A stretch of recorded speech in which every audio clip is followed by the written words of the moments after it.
right, welcome everybody. How's everybody doing this morning? Great. Good morning. My name is Paul Couture. I'll be introducing myself in the next slide. But for now, I just want to thank IdeaX for having Todd and I here, as well as Elon University. It's a lovely campus. Very pleased to be here. Kelly called upon us earlier to share our purpose, and that rings true for this presentation. We hope to arrive at answers to her questions. Why do we do this work? What brings you joy? Who are you serving? We also aim to address the conference theme of how do we design with intention, not just efficiency. The story here is that many of us work in silos. We deliver quality work, but miss transformative collaboration. We're here to show that meaningful partnership doesn't require special resources, but what it does require is intention, curiosity, courage to admit you need help. Our story is assessment, that's me, and media collaboration led to a measurable student impact. But our roles don't matter particularly because what we discuss today will be generalizable. Again, my name is Paul Couture. I'm a research specialist at Delta's, in the Delta unit. We do work very similar to what I think you all do. We assist faculty with technology integration. My job is to make sure that the products that we create for faculty are effectively administered into the classes to improve student learning and instructor teaching. My background is in the social sciences, psychology, communication, and media studies. I've been at NC State for 4 years, and I started with an uncomfortable degree of imposter syndrome that, while crazy making, inspired me to take some risks to level up and improve the culture a little while I was at it. And I'm Todd Buker. I'm an instructional media producer with Delta. And basically, I've been with NC State and with Delta since 2012. I started out in video lecture capture, in classroom capture, and did that for a few years. And then in 2015, I joined the instructional media production team, which takes a more targeted approach to supplying media to courses in all of our 12 campuses at NC State. Let's meet you all. Yeah, we just want a quick poll to understand the room. Can I have a show of hands for instructional designers? Okay, yeah. All right, nice to see you. Media developers? Also media developer? Okay. Okay. Faculty? Okay, good. Okay. Assessment specialists? Anybody in research? All right. Okay. Okay. One. Learning technologists? You wear all the hats, right? You do it all. All right. Anybody not represented? Okay. Okay. All right, so different roles, different expertise in the room. We start with the question, why collaborate across roles? There are 3 reasons. We can learn something new from colleagues with differing skills, teach to share your experiences where others need it, and build something better than you can do alone. Here's the second question.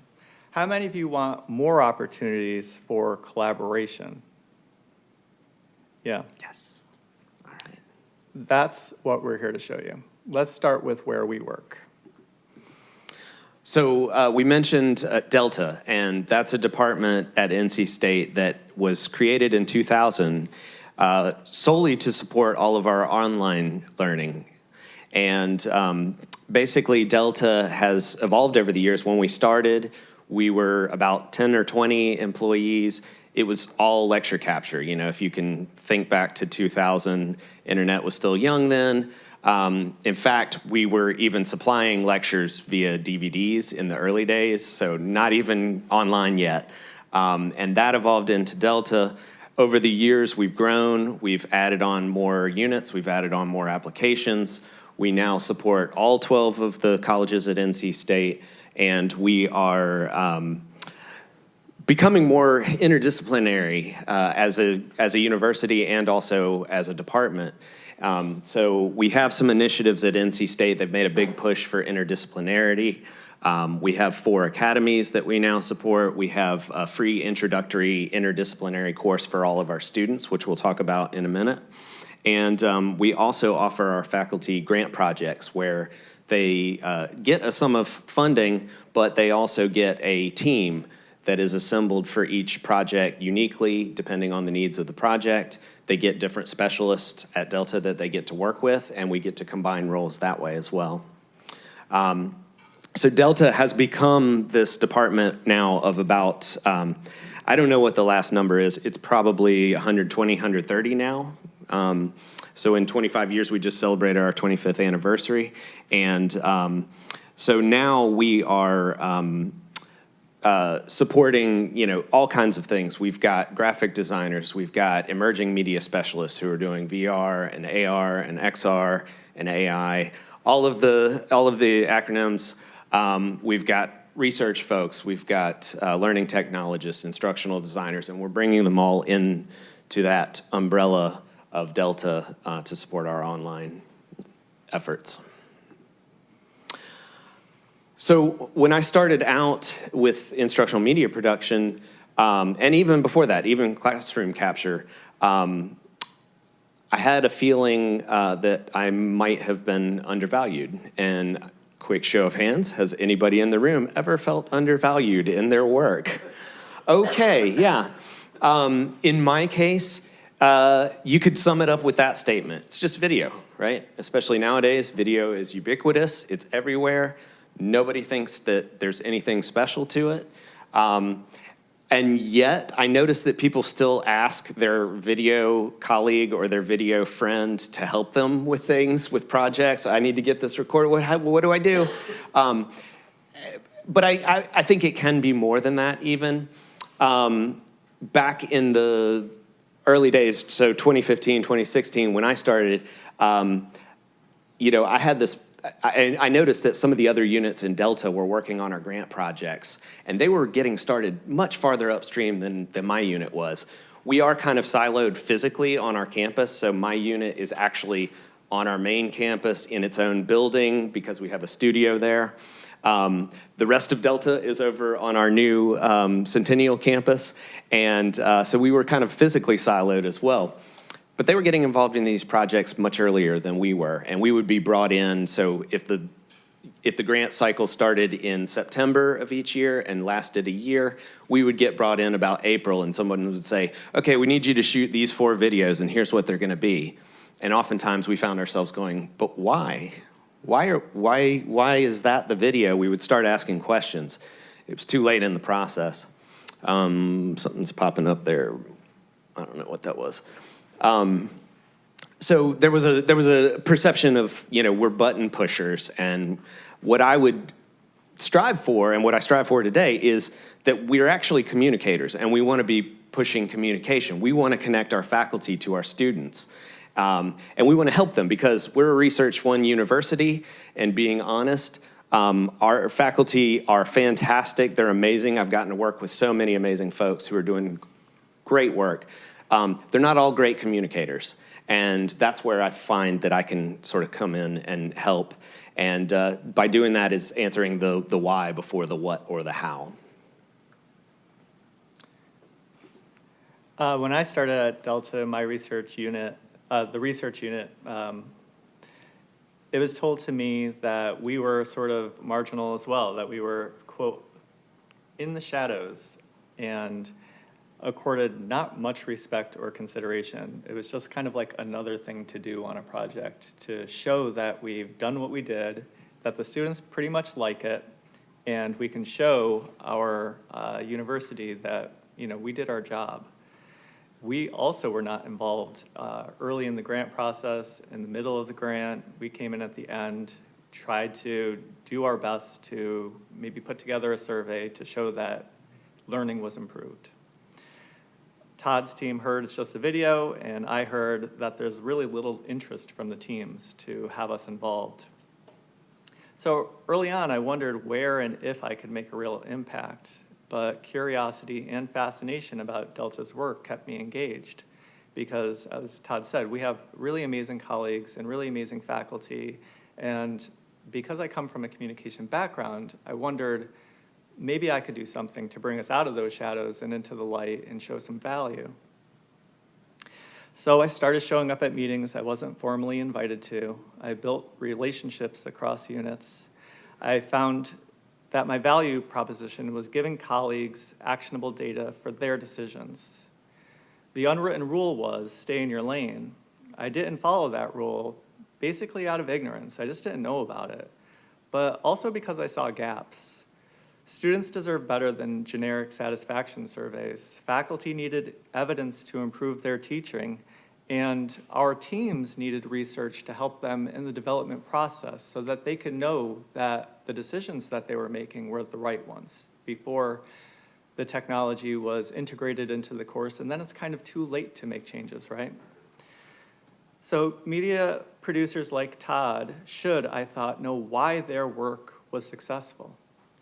So I asked questions that weren't in my job description, and fast forward a few years, and here we are now. We all have some common needs in academia. The show of hands earlier told us that many of you want more collaboration, and here's why that wish often goes unfulfilled. We all have untapped potential in our roles. Maybe you need training and skills outside of your expertise, assistance with work that you cannot do alone. You need the expertise that someone else has. Working with others rather than in isolation, seeing how your work connects with bigger goals, or maybe you need a mentor, you'd like to be a mentor or be a mentee to learn or teach others. Every one of these needs requires someone else. You can't train yourself in skills that you don't have.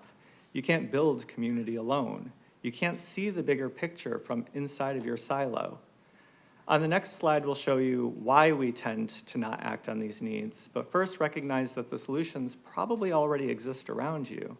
They're sitting in other departments, other roles, other expertise. So why don't we reach out? The reason, hopefully you've identified areas where collaboration may be useful for you. Solutions exist in other departments and roles, so why don't we reach out? There are three main barriers. The first, to be frank, is fear. You say to yourself, what if they say no? Or what if I look incompetent? Or maybe what if I'm overstepping? Time is another consideration. Collaboration feels like extra work on top of an existing workload that is already probably feeling maximal. And who do you ask? You know you need help, but you don't know where to find it. These barriers are real, and Todd and I felt all three. Probably many of you have as well. Now let's look at your situation, because these barriers exist at your institution too. We have what we're calling an interactive mapping exercise. I don't know how you all feel about group work. I actually hate it, but maybe others like it. So we're asking you to either join in groups of 2 or 3 of within different roles and ask yourselves a few questions, and maybe then we can convene and talk about what you've learned. The questions will appear on the screen. One is, what is one challenge you face in terms of being siloed? The second is, who would you like to work with that you're not currently working with? A third is, who else might benefit from your knowledge? And fourth, who's missing from the usual conversations? Who else would you like to see in the room with you? And we'll give you a few minutes to discuss this and to... What's that?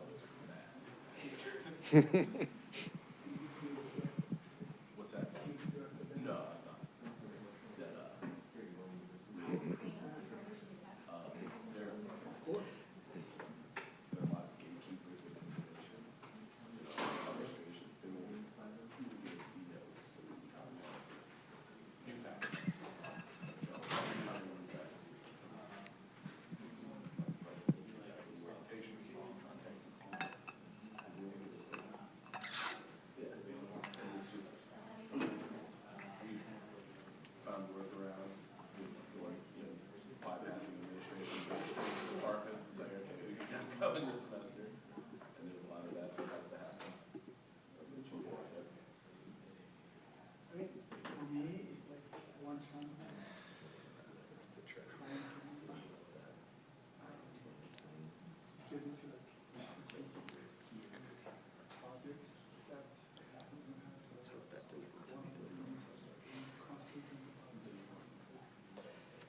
Should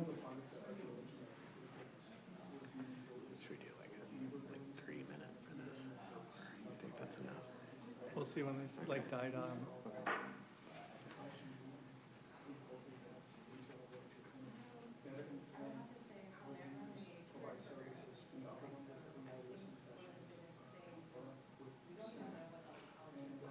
Both of those goals were to be able to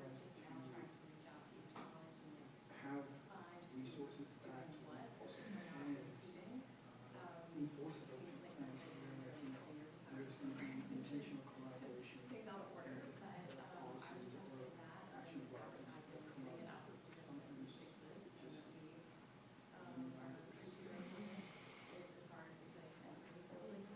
Was the parking far away? I mean, it's like a 10-minute walk, but it's like on a the other mile? side of campus. Yeah. That's funny. Yeah. It's beautiful though. Actually, it was a nice, Yeah. nice little walk. It'll be nice going back. Yeah. Like she said, she was not lying. It's, yeah. And with the fall colors and Yeah. everything, it's really nice. This is super good for me because OLC is next week. And Yeah. Yeah. It's going to be a huge room, like tons of people. Mm-hmm. I only have 10 slides, which is good, but still. Okay. Jill's How long is the talk? 45 too. Oh, okay. Okay. Jill's got like so many slides. She's going to be zipping. And Donna might be in the audience. Oh, wow. Yeah. So there's quite a few people going, right? Yeah. All right, so we're about a fourth of the way. Okay.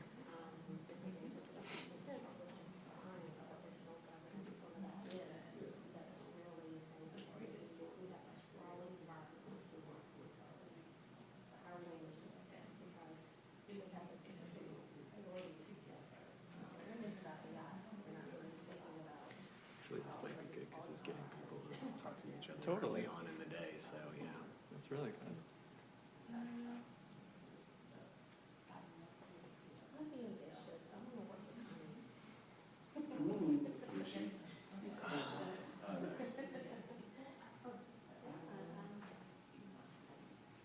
I think I would like to work more with capital set institutional and very institutional. Yeah, we might have to Institutional kind of research pick up and the data. pace. I would like to know what kind of data. Do you feel like we can kind of speed through? We'll be okay. If we don't finish, that's fine. Yeah, because we're at 20 minutes. What does action mean in terms of making those conversations?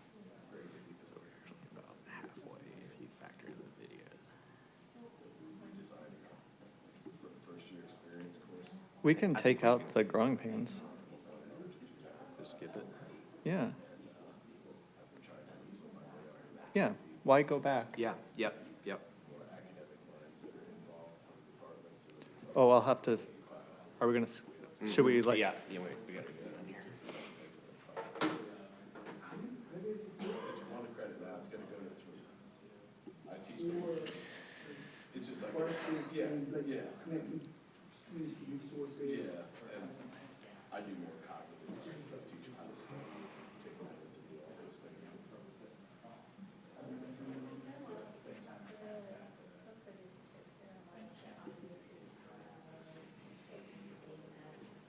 Yes, there's not a lot of oversight, some for good or ill.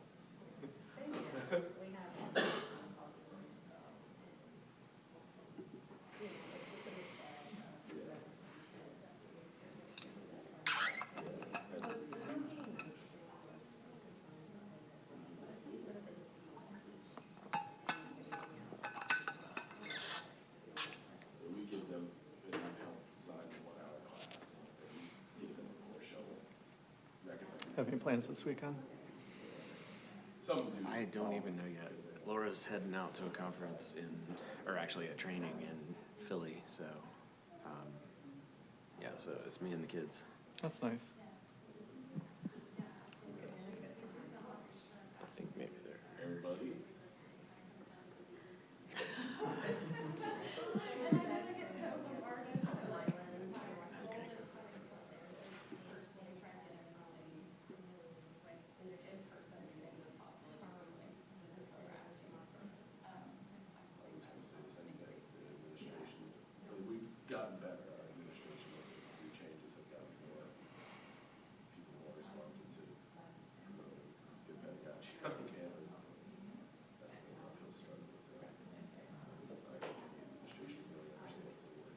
maybe take another minute or so. I think for me, that's an issue, because what we're taking, I worked on my systems,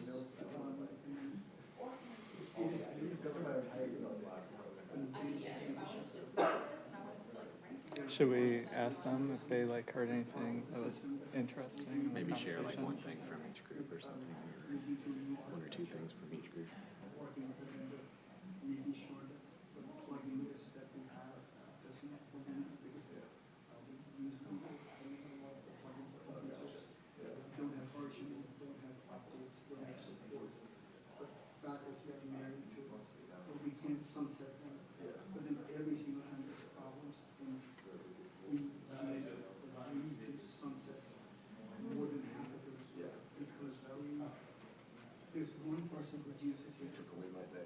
And it just becomes a thing.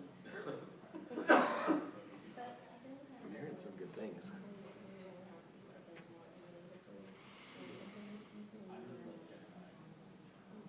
I feel like we're done.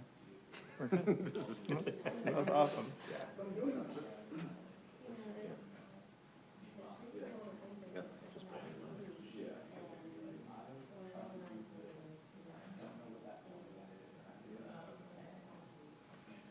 What a great activity. Because it was a good technology to use at the time, or is it because you knew how to use it, so you're showing up a hammer thinking it's Sure. All right. We're hearing some good things coming out of this. Are we ready to share a couple of things that bubbled up here? Maybe one or two from each group. Any If insights? anybody's, any insights. Challenges? Anything to share? Insights, challenges, questions? I think we're all in agreement in our group that the group that would most benefit from our knowledge is administration. Yes. That's, Todd and I were talking about that on the way here. On the way here, yeah, that's probably going to be a big theme, right? Yeah. How about you all in the back? I think that one of the common threads I thought was interesting is that we all seem to agree that students were usually the audience that was most frequently missing from the conversation. Yes. That is another That thing. resonates with us too. It's another thing that we happen to be talking about on the way up here. Yeah. Yeah. Is there a way that your institution makes up for this to bring the students into decision-making and sharing their perspective? Well, I'm at App State. One thing that my team is working on, we're sort of like the PLT equivalent over there, is developing a partnership with Student Senate so that we can have some representation there Yeah. at their meetings, but also some partnerships with some of their individual members to have a little bit more of a feedback loop Yeah. between an actual student and instead of like that being filtered through their faculty. Nice. That's really good. Yeah. Oh, I put it down. It's right there. Well, we probably experienced a lot of the same issues. And speaking to your point about faculty in this group up here and administration, I started talking with my management. That was one way that I wanted to try to get out of this. And so, those conversations, they start slow, right? You don't feel like you're making progress at first, but then you start to gain traction, right? You start to get somewhere. I started asking, hey, can we be involved in this higher up? And then he started asking his supervisor. And then we started getting brought into meetings earlier. Amazing. We just asked for it, and it just started to happen. But just talking about it started to make it real. And then eventually we got to the point where we were being asked to be project leads on these grant projects and share that duty. So previously other units were doing that. Now we are as well. And now there's more parity among the units working on grant projects. And the inroads that I made were showing up, building relationships, saying yes, even outside of my comfort zone, which was almost everything. Asking questions, active listening, not just collecting data. Showing worth through actionable insights, asking questions and sharing best practices, and building collaborations one relationship at a time. You can't be overly ambitious trying to meet everyone all at once, but one by one. Each small success brought about credibility for the next conversation. I wasn't trying to take over projects. Instead, I was just offering a missing perspective. What if we asked students this instead, became an entry point? Another was, what can I do from a research perspective to help you feel more confident in your work?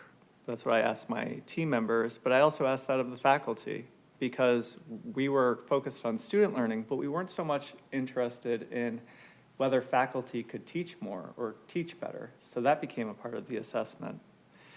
Eventually, people started inviting me to projects earlier in the process, and then they didn't like when I didn't come. Not because I demanded it, but because the support proved useful. Todd and I were on parallel tracks, pushing upstream independently, but lucky for us, we were about to merge on a project called Wicked Problems, Wolfpack Solutions. So this is the interdisciplinary course I mentioned at the top. This started during the pandemic. We were really kind of trying to throw a lifeline to our incoming students that summer, and we said, let's offer an interdisciplinary course that's going to introduce them to NC State and welcome them into the Wolfpack community. And so we did. We had very little time to do the first one, but it was a big endeavor. It involved a lot of folks at Delta, several faculty members, and actually we had guest speakers, about almost 40 of them that first time.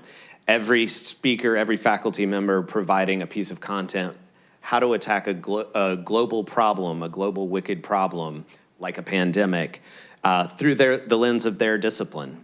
And so we created this course, offered it online that first semester, and the students indicated to us it was valuable. The faculty indicated it was valuable. So we've been doing it every year since. And now we have 3 iterations of the course. So we have global health, we have climate change, and we have food production as our 3 wicked problems that we focus on.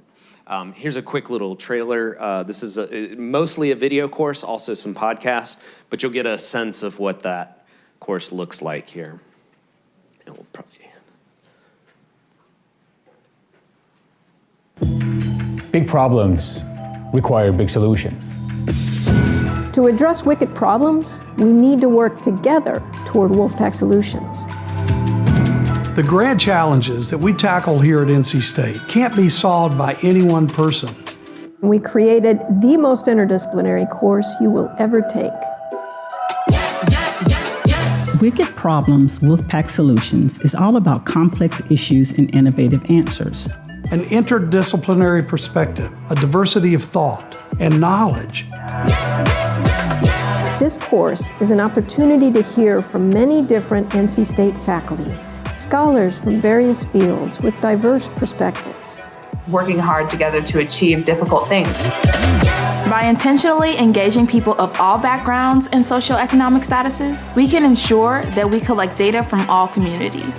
We have the potential now to rethink the way that we structure our urban environments that are great for nature, great for people, great for climate, great for justice. And we need you to be part of those efforts. And as always, go Pack.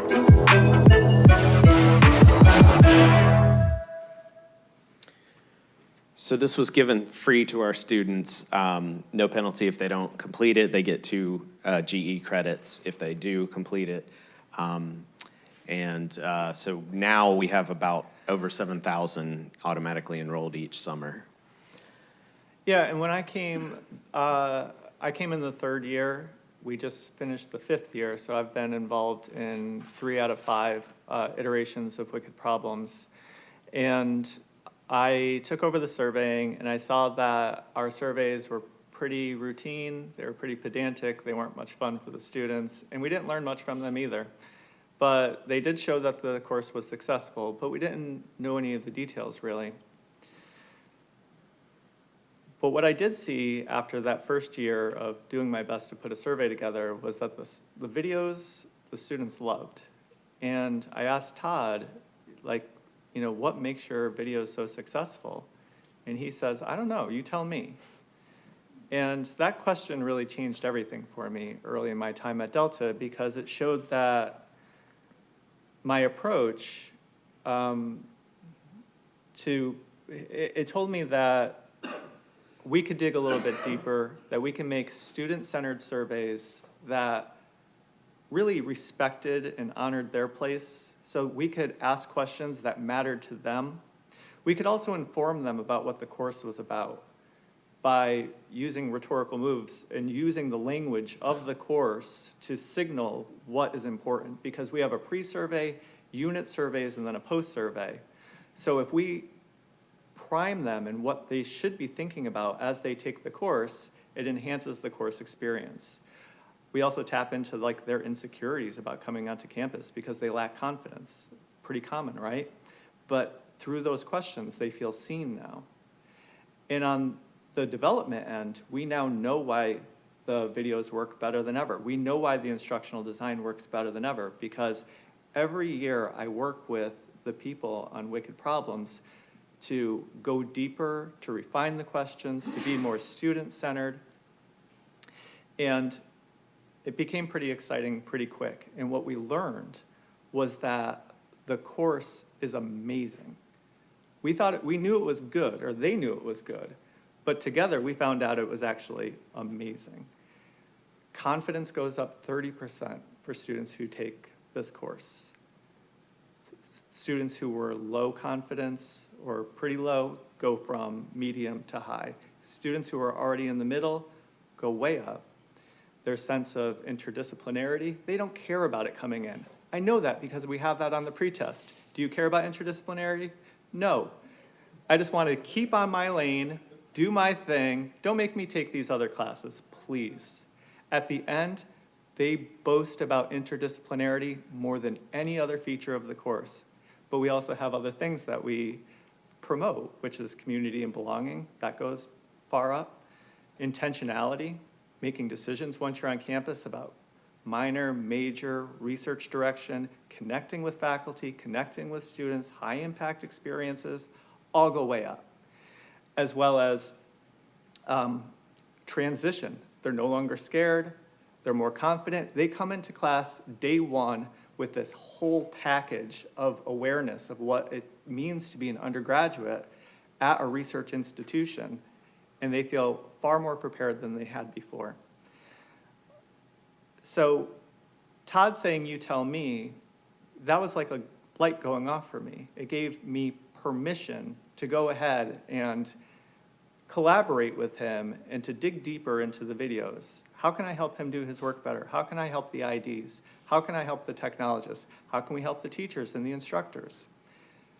So it validated my approach and indirectly told me that I might actually belong at Delta. Research moved from the shadows to us being feature players. Todd was saying, you measure what works, I'll create what works, and let's figure out the why together. So in that moment, we became collaborators. Here's the kind of data that we got in the beginning.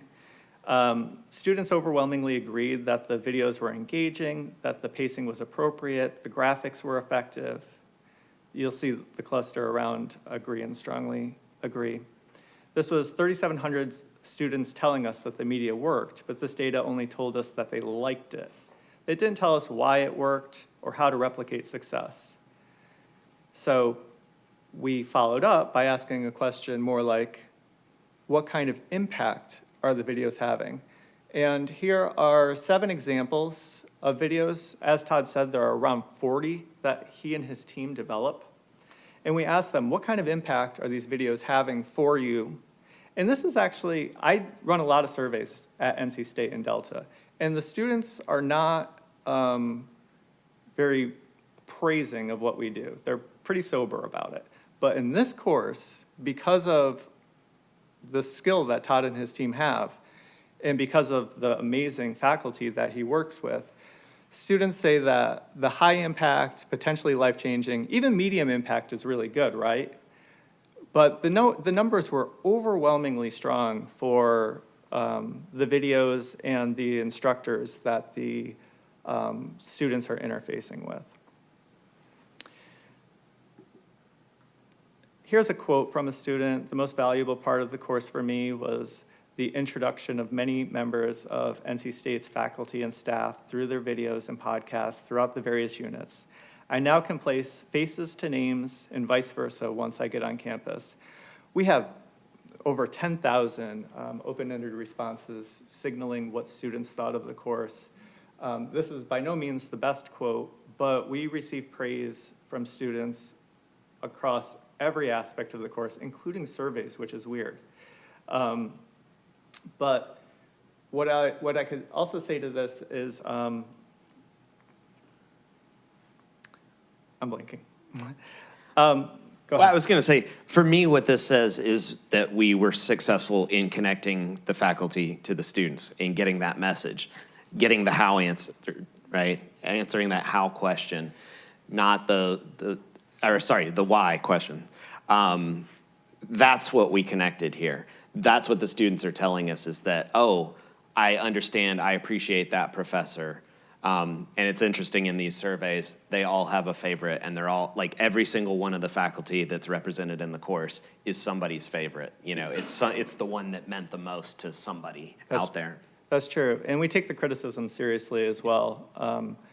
I will also say that for students who come to NC State, they're concerned about it. For them, it might be Mr. Wolf that they're thinking about. They may have visited campus. They might think of it as a place. They might think of it as the clock tower, but they don't know the people there much. But when they take Wicked Problems Wolfpack Solutions, they're introduced to over 40 faculty on campus. So it becomes not only a place in their imagination, but a collection of people. And they know how it's interconnected, and they know how our institution works. So they feel like they've already taken a grand tour by taking this course. And that's what I was hoping to signal with this quote. So our collaboration led to some unexpected benefits. Delta wasn't aware we had such a successful course until we specifically tailored assessment. Evolving ongoing assessment is what helped shape the flagship level course we have today. Next week at OLC Innovate in Orlando, the course will be receiving the most innovative online course in America award. So kudos to that team. We now have an annual longitudinal survey to track students over time against those who don't take the course as well. We found that graduation rates are 12% higher for Wicked Problems takers. GPAs are up. Retention is up across cohorts and across departments. Faculty, we also had a faculty survey to see if they had any benefits from participating in Wicked Problems with Todd and his team. We found that pain points were script writing, because the faculty felt nervous about writing their scripts. They also felt nervous about getting in front of the camera in Todd's studio. But we found that despite being nervous, that his team is exceptionally strong in team support. The Wicked Problems also led faculty to keynote invitations, awards, and new research partnerships. And we're running out of time, so we're going to kind of pick things up here. But basically, this has a lot of benefits for Delta as well. So we, we're relieving the burden of our project leads by having all these folks working together, and we're actually coming together for a common purpose now more than we used to. We're coming to those creative decisions more quickly because now everybody's involved upstream in the process, right? We're saving time doing that, right? We don't have to get people up to speed as we bring them in later and later and later in the project, and it just makes things better for the working environment, right?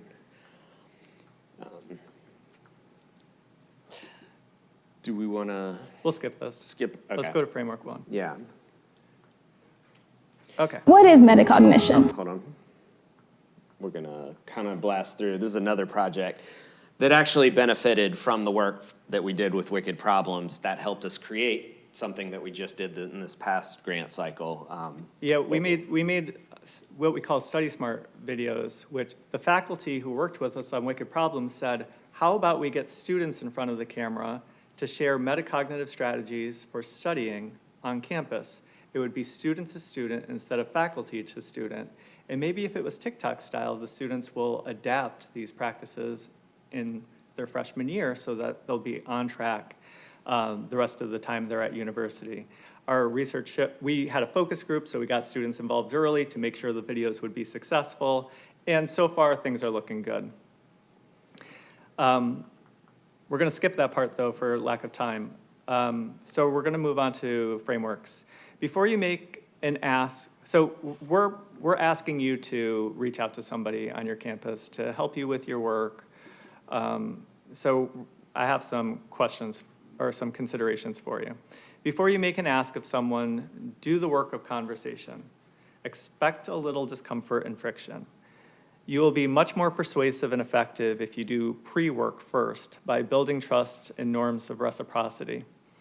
It's interesting because we often meet somebody and then we make a quick ask, and that feels like a little rushing. You know, you have to establish a relationship and build a little trust first before you go ahead and do that. Ask questions you genuinely do not know the answer to. The vulnerability of not knowing is your credibility. Having said that, make sure your interlocutor knows that you're skilled before you ask for the collaboration so that they know the exchange will be mutually beneficial. Research shows that if you are vulnerable right in the beginning of a new collaboration, they might just not think you're competent. So show your competence first, and then you can say, hey, I don't know about a lot of this stuff. Can we collaborate? That works. What I learned was that satisfaction surveys protect institutions. They don't serve the students. They answer, did we avoid complaints, not did we create change?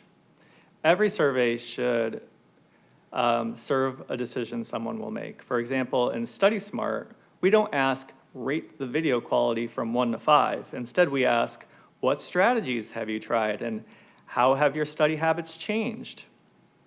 Iterative refinement year upon year means that each project teaches you what to ask next. Generic surveys stay generic forever, while bespoke surveys compound in sophistication semester after semester, year after year. So we have a thought question for you. What decision would you make differently if you had better data? Finally, framework 3 is the traditional research model is an expert designs a study, the subjects provide the data, the students, and then the expert interprets it. This can create a bad vibe and elicit antagonism. People actually don't like that because they feel like you're evaluating them. But Todd and I started a collaborative model where stakeholders co-design, everyone contributes expertise, and we share interpretation. My surveys wouldn't be nearly as good if I didn't combine with people like Todd to really dig in, tailor the messaging, and be respectful to everyone involved in the process. When you have a collaborative model instead of the traditional model, this creates ownership and advocacy. When instructional designers contributed, they saw themselves in the findings. Research shows that change fails when it's imposed from the outside. Change succeeds when stakeholders own the problem and the solution. A challenge for us all is letting go of control of being the expert. The reward is that your findings get used instead of ignored. So I'm not the know-it-all, but together we can make something better than individually. And a question for you to think about, if you have the time and the inclination, is who do you need to invite into your process earlier? That may be a good note to go out on unless you want to try to... No, it's okay. Yeah. Any thoughts or questions? I know we're at time, but does anybody have anything they want to share, a thought? Yeah. What was the response rate? I might have missed it. For Wicked Problems? Yeah. It's bonkers high. It's like high 90s because it's integrated in the course, and because these are basically still high schoolers having the last summer of their lives, they want their best foot forward. So we have a ridiculously high response rate. Because in order to proceed in the course, you have to go through the survey. It's required. So we have basically everyone. I have a question around, like, you mentioned that people who took the wicked problem course, the graduation rates were high, the retention rates were up. And GPA. Like, is there like a correlation? Like, Yep. How did you find out that, like, taking wicked problem added to those rates? We don't know that it added. We just know that there's an association between the two things. Okay. But we would like to be able to dive deeper into those questions. But just like a lot of universities, we're really trying to be as efficient as we can. Our research department is small, but that's a question that we would really like to dig into because it's a profound change and the differences are substantial enough so that we can really find out, again, why the course is as effective as it is. I have two questions. What LMS is the course in? It's a- Moodle. Yep. And how many people were on the team to develop this? On the Delta side, there were probably 5 or 6 of us. So, and then it branches out. There's even more than that, right? Like I have my media team. I have the first year it was all hands on deck. We had 5 or 6 people working in our unit. We've whittled that number down to where it's like 2 or 3 each year. But then you've got, somebody working graphic design, you've got instructional design, you've got learning technologists, you've got, so the core team was probably about 5 or 6. Paul's on that team, informing, helping, asking us what questions can we ask, how do we make these questions better? But then, there's 3 faculty members with their support system, and then all the other faculty that are involved. So it's a big team, definitely. But that's scalable. It was big because we needed it to be big, but it could be done, with 3 people or 5 people. But You could do something. For such an impressive course, it really has very few people involved. True. And we don't actually work many hours. We only meet. Most of them don't have to do very much time commitment. You have to have a lot of time up front, and then it kind of, you have the processes to keep it going without a lot of effort. But you could do this at a department level instead of at a campus level, and it would be just as successful. You could even do it to introduce a discipline within a department. So we'd be happy to talk any more about this. Love to connect with any of you, all of you. Thank you so much. Yeah, thank you.